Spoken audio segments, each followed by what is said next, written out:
Hello అండి, ఈరోజు వీడియోలో పెసరపప్పుతో వడియాలు ఎలా చేసుకోవాలో తెలుసుకుందాం. ముందుగా 1 కేజీ పెసరపప్పు రాత్రి నానబెట్టి ప్రొద్దుట శుభ్రంగా కడిగి గ్రైండర్లో వేయాలి. ఆ పప్పుని మెత్తగా గారెల పిండిలాగా రుబ్బుకోవాలి. ఈ విధంగా పట్టుకోవాలి.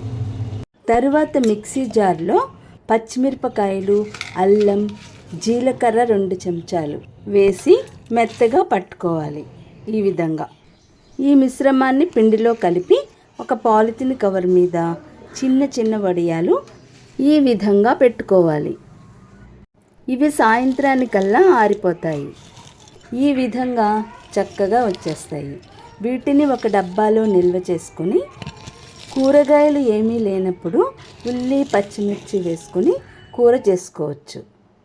ఈ కూర చాలా బాగుంటుంది. మీరు కూడా చేసుకోండి. ఈ వీడియో లైక్ చేయండి, షేర్ చేయండి. ఫస్ట్ టైం చూసిన వాళ్ళు సబ్స్క్రైబ్ చేసుకోండి.